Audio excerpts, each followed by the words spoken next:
الحمد لله رب العالمين والصلاة والسلام على أشرف الأنبياء والمرسلين نبينا محمد وعلى آله وصحبه أجمعين وبعد السلام عليكم ورحمة الله وبركاته. أهلا ومرحبا بكم. الله سبحانه وتعالى يحفظه ضمان أصحابته كجرته جنال كان يعد كستا عن هراول السعون وأركي دونته. الله سبحانه وتعالى هو الدنيا إنه الله سبحانه وتعالى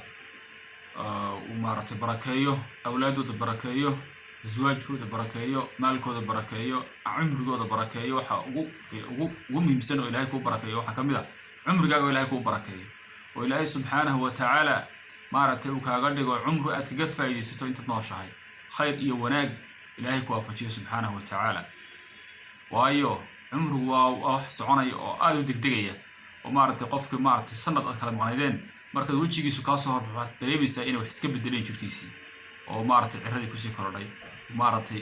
daadiisi korodhay oo jirkiisii isbedelay ayaa dareemaysa qaar badan oo maartay kula joogay sanadkii hore waxay ogaanaysaa inay sanadkan cumrigoodiiba u dhamaaday oo dhinteenba oo maartay dunyada ay ka baxeen marka laakiin si qofka Ilaahay subhanahu wa ta'ala cumriga u barakeeyo oo waxyaalaha ugu muhiimsan waana lagu duceystaa Ilaahay subhanahu wa ta'ala cumriga ku barakeeyo isla markaa cumriga qaybta dambe inuu Ilaahay ka dhigo qaybta ugu fiican وهي قيبته ضمن وقيبته خاتمة دي كتشرته وقفك مرة نروش سوق بجبوبس مركا قفكنا إن إلهي سبحانه وتعالى نروش سوق بجبوبية خير ومارتي سوق أو شدك توصل هي وعملوا ناس فليا إن إلهي سبحانه وتعالى وسوق بجبوبية عمر جيسة وديته كالصفرة وواحد يقول عيسته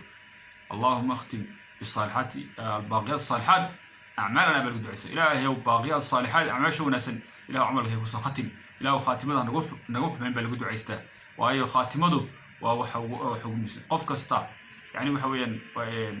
وحويان خاتمتي وحيت المامسها وحويان ما قال كيسوح النقطة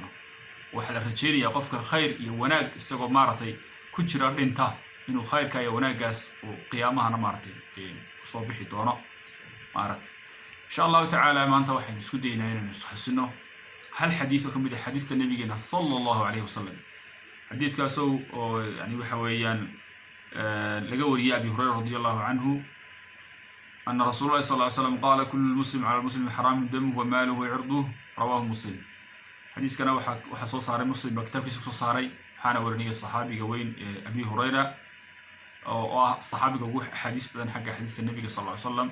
وها مرتين آد وقصة هدي أدوية الحيدة ومرتين النبي إلهي صلى الله عليه وسلم أنك أكفر قانشر أو مركزته أكفر ديشر إسلام مركان سوق الدينشري حديث النبي صلى الله عليه وسلم نبي قاعد يروح الحديث كا وحكوري قف كاستو مسلم قف كلام مسلم كا حرام كا صدح الرمض با حرام كا وانت حديث كانوا شيغي حيالا كلا حرام وي جيران لكن حديث كانوا صدح بو شيغي دمه وماله وعرضه صدح دا شيء قف كاستو مسلم قف كلام مسلم كا انو بدباديو ونبدغليو كو مالكي ديغيسا انو داديه maaha dhaawac inuu geysto maaha inuu dilana maaha waa ka xaraam isla markaana waxa ka xaraam maalkiisa qofka inuu dhaco maalkiisa inuu dhaco waa ka xaraam oo qaato ay waa ka xaraam ka dhaco iyo karaamadiisa ama dhigtiisa ama sharaftiisa maanta waxaad moodaa saddexdaas bayni aad iyo aad loogu degdego maartay agu xiyalaha xaraamta ah nabiga noo sheegay sallallahu alayhi wasallam qof kasta muslim qof kale muslimka ay tahay u badbaadiyo u nabadgeliyo maartay si fudud maartay ay loo dilo ayaad moodaa ama loogu dhaco aan idhaahdeen dilku waa badan yahay waan ognahay oo maartay dilku inta waata dilka ay maqlayno qof dilay nin baa xaaskiisa dilay gabadh baa ninkeedii maartay sumaysay ama gabadh baa ninkeedii dishay maxay dagaal bahala ka dhacay laba qabiil baa isku duulay halkaas oo intaas qof baa ku dhintay aad buu badan yahay waxaana hadii laga fogaado dhiig aad looga fogaado waayo waa xaraam weeyaan qof la dilayna waxa weeyaan يعني وحويان أو بغير حق لقدره شرع الإسلام كله بني صدق قف دلكوده معني وحويان وقف قفتي نص بنفسي يا وحويان وتارك لديني مفارق للجماعة يو الزاني والمحسن صدق قف شرعي قادري وقف مارتي قفتي لي أو سي مارتي بدأ ودري سو مانكسي ميركي سقبة وطلع قالوا الدلو واحد دلي أنا كل فطي إسلام كان دلي قفك ولا دليه waxa kale oo la dilayaa qof diinta ka baxay oo murtad noqday oo diintii islaamka ka baxay kaana waa la dilayaa waxa kale oo la dilayaa qof reer leh ama reer soo maray xalaala isla markaana zina ku dhacay zinadana ama dee lagu cadeeyay ama isagoo qirtay ama markhaatiyaal afar ku cadeeyaan ama isagiiba qirtay oo yidhi aniga ku dhacay xad baanaan galay halayga ogo sidii saxaabada waqtigooda dhici jirtay oo odhan jireen maaragtay yaa rasuulullaahi asabtu xaddan faaqimhu calay inta u yimaadeen nabiga sal slam bay odhan jireen nabigii ilaahay waxaan galay xadka iga oog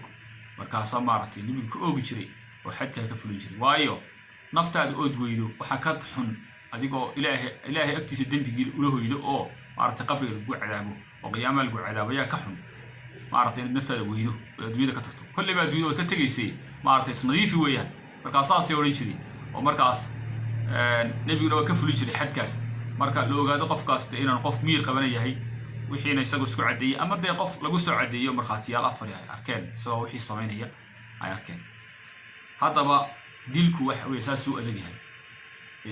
maaragtay in la dilo dadka oo la iska dilo oo si fudud loo dilo ama la yidhaahdo oo intan ku dilaaba hadhow mag yar la bixin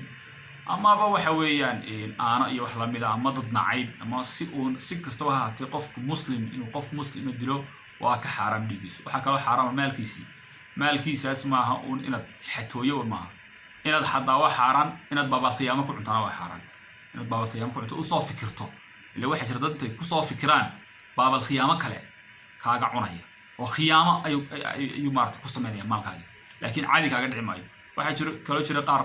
يعني كدعب قفك حوك قاعدة تاسنا وكل وسيلة كستا أما وضك استود أصلا مرتا إن مال قفلية هي عنطة حق تركوا عنطة وحرام وهي وحكى له حرام عردي جوا حويا وشرفت يدكت قفك إن أكتاته ترسنا أتاكو سميسيد ما تدكتي سحك شكتي شرتي سكو عيارتي مارتي قبيل كيس أتاكتي مارتي وحويا عاد حميه سيء مارتي وحي عاد حمانة كوكت فافسيد تذكر نحمرسيد magac xun ugu yeedhid waxa weeyaan waxa la wixii arinta ku saabsanna waxa weeyaan waxay xaraam bay noqonaysaa waayo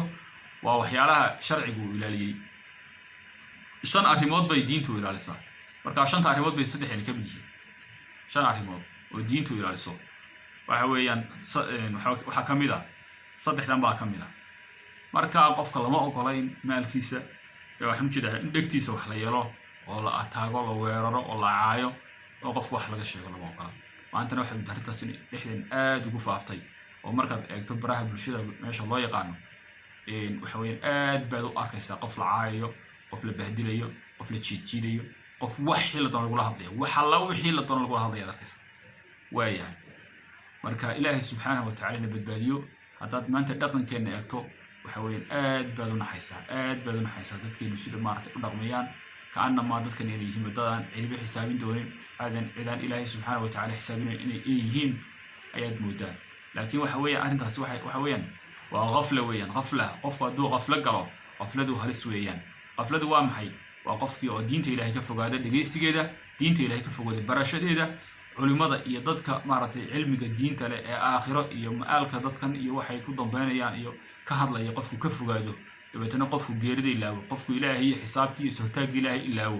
dabeetana qofku noqdo qof shaytaan ku ciyaaray ku talaacubay oo maartay sida ku bedda u laaglaagay qofkaas marka wax xud doono sameynaya alla wuxuu doono sameynaya marka waxaan u baahanahay inaynu saddex arrimood ka foojignaano qof walba qofka kale muslimka ah dhiigiisa inaad ka fogaatid inaad daadisid marka labaad inaad maalkiisa ka fogaatid inaad cuntid maalkiisa oo maartay aad qaadatid sida doontaba ha noqotay sida doontaba ku cun oo maalkiisa wixii aan raali aanu kaga ahayn yani isla ogeyn waxa weeyaan ku cunta xaraam bay noqonaysaa iyo sharaftii qofka madhegtiisii inaad wax ka sheegto oo maaragtay aad waxa weeyaan dacaydayso ama qofkii aad caydo ama waxa weeyaan maaragtay aad sira aad ka hayso imika waxaad arkaysaa iyadoo la leeyahay يعني قفبا لقدوبي إن أرتي لقدوبي صور قاونية قفبا سهل سمية قفبا سهل سمية قفبا معني وحاسوا محي وشرفتي قف الدليل وين قف كل شرفت لي وين بركة وحالة وحاصل يعني واحد حين قنيان حرام بين قنيان إلهي سبحانه